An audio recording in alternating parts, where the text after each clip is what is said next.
Let's shift gears and talk a little bit about this thing called the Zika virus.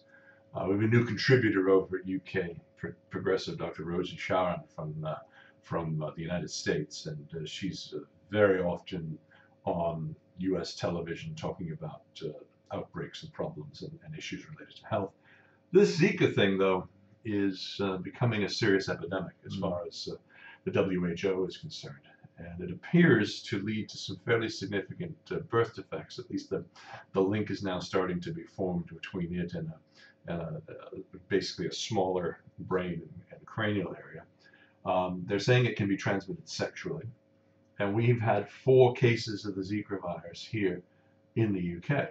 Now, this week, we had Pancake Tuesday, Shrove Tuesday, but it's also known around the world as Mardi Gras or Carnival, which is essentially, going back 2 weeks, a bacchanal of drink and food and sex in Rio de Janeiro, which has one of the largest outbreaks of the Zika virus. It's mosquito-borne, but then people are going to get into planes and they're going to take the virus with them all over the world.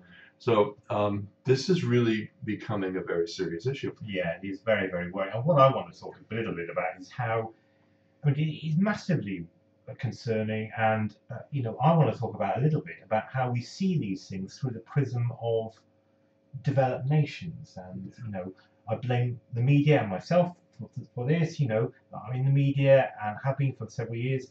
And it's all seen through that prism. So we've seen...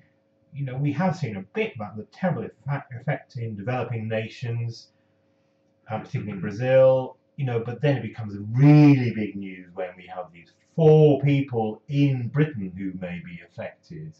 That worries me. That really worries me. Yeah. And to be honest, we're going to see probably more of this as a result of climate change, because climate change has, we had our first frost here last night. And what's today's date? Today's February the 11th. We're airing February 12th. February the 11th. Amazing. We had our first frost, and it was a good frost last night, and the windows were covered with ice. That was our first frost. And you almost think kind of, hooray, it's frosty. Well, we're 6 weeks away from the official start of spring, and the chances are, as each day goes by, that it will stay warm. But we're getting all sorts of new insects and things coming up from Africa and from the coast into our neck of the woods. This is just a natural progression of that. Yeah, because of course, if you have a cold winter, it doesn't kill them off, does it? I mean, you have to have a frost for a long period of time. I mean, the other thing that I find interesting is that I pass fields of winter wheat, which have not had the frost they need to get the yields that they do.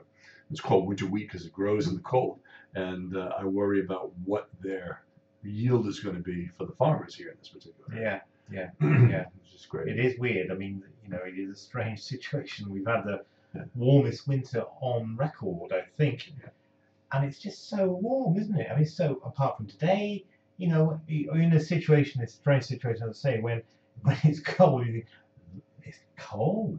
I like it, That is a bit odd, isn't it? Well, I mean, the 2014 was the hottest year on record, only to be surpassed by 2015. We've never had 3 record years in a row, but we are right on target for 2016. It's been so warm in so many places, and you just wonder, where is it actually? Very strange. And going back to Zika for a second, the U.S. women's football team, that would be soccer for our friends listening in the States, the U.S. women's soccer team, proper football. Yeah. Well, a couple of their players have said, "I'm not going to Rio because of fear of Zika." So it's Zika. It's becoming a real issue, and a lot of people were very upset that Rio went ahead with Carnival celebrations because of the dangers that are inherent there, because it can be transmitted. Yeah. So interesting.